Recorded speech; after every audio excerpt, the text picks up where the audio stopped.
barbecues and laying out by the pool, but it's also the perfect time to eat some ice cream. Yeah, FOX21's Aisha Morales takes us on a nostalgic ride with Dave, an ice cream truck man in Colorado Springs.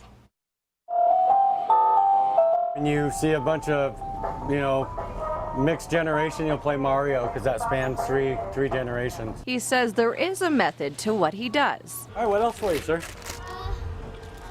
All right, thanks for getting some exercise and chasing me down. And no, the music doesn't get old. I have 10 different CDs that I use. I actually don't get tired of it. You can't go wrong with the classic ice cream truck.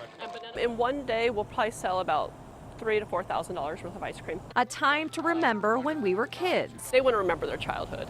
And the ice cream truck is such a critical part of that. But today... So you're going to love that because then you get to eat part of it, right? Oh, that yeah, one's right? $3 total. Oh, thank you for giving me your money. David is using his cart It made everybody get out, huh? to get around too. A stroll here. All right.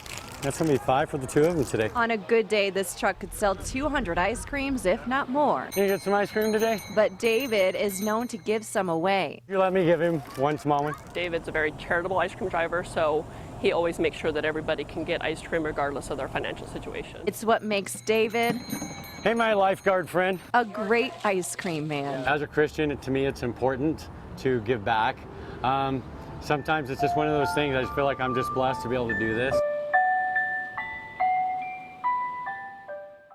It's so sweet. It is, and that music, it takes you back, doesn't it? does. I have Well, some they stopped good by the memories. station and they Yeah. were playing Mario music, though. And we all I know he indulged a looks little bit. familiar.